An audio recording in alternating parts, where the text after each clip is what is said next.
Hi, it's Susan Hanson here from Stressbuster series with Ask Our Expert session. And today we are on session 2 of 5 with Lisa Hammett. And our topic is work-life balance for leaders. And Lisa has spent 26 years in the corporate retailing world and finally realized there was more to life than working 90 hours a week, having chronic stress and poor health. She helps business owners and executives find balance in their life so they can have their happiest, healthiest, and most successful life. So Lisa, welcome back to session 2. Thank you so much. And we've just talked about on a scale of 1 to 10, 10 being like crazy stressed, that you feel that executives and leaders across the board are like 10 plus. So they are really out there and feeling very stressed. So I guess my question to you is, thinking about their situation, they're at work and then they're at home and they're at work and then they're home. How are they trying to cope for themselves? What kinds of things are they trying to do by themselves? Great question. I think the first thing to go is self-care, unfortunately. And you would think, oh gosh, self-care, they'd want to continue with that. But oftentimes when we get very stressed and we have a lot on our plate, those self-care things that we used to do, it could be, meditation.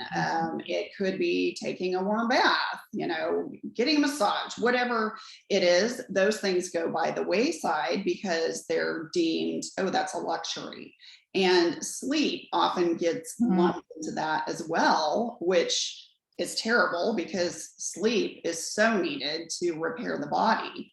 So, lack of sleep, lack of self-care, and then due to lack of planning and overwork, they're not eating healthy. So it's kind of grab as you go, what is convenient, and it just snowballs. Right.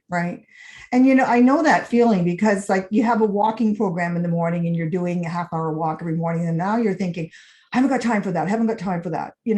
When the truth is you're more productive if you do go for the walk, take the half. It's not about a time issue. It's how are you re-energizing yourself, right? How are you managing your energy? And I don't think a lot of people, they think of time management, but they don't think of energy management. Mm-hmm. Yeah, and all that junk food that they're eating is not energy management. Yeah. That's energy crisis, right? Yeah, absolutely. So, and how's that working for them? Them trying to do what they're doing what do you see? Is there a bit of a continuum here that falls they go along until they get to a certain point, or what? Yeah, I mean, for a while it might be sustainable and they just kind of get in this zone, but oftentimes, our bodies basically put on the brakes and you get sick, or you develop, in my case, when I was in the corporate world, I started developing stomach issues and I felt sick all the time. And I went through a ton of tests and, it was just stress related, crazy, sometimes it manifests into migraines, so it will manifest in other ways, and it can manifest in anger or, short temper. And you can take that out on individuals. You can take that out on people, that you supervise. It manifests in different ways. That's right. Yeah, it could be a bad back. It could be anything, rashes. I mean, there are 100 different symptoms for stress, Absolutely. People make that connection all the time. And I'll just say this because a friend of mine had some stomach issues and he said, well, I've had some stress lately. And I thought, yeah, but it doesn't work that way because stress is cumulative. So what that means is you're actually topped up. You are at your tolerance level for stress. It wasn't because of the stress of last week. It was probably the stress of the last 10 years, right? And it finally got to a tolerance level. And now his stomach is just saying, can't do this anymore. Right. And it could turn into, if not attended to, it could actually turn into like a life-threatening. Oh, absolutely. Certainly. Yeah, exactly. And so when we ask you, like, how is it working for them trying to work things out on their own and try to cope on their own, is it working for them? Is it not working for them? What's your opinion on that?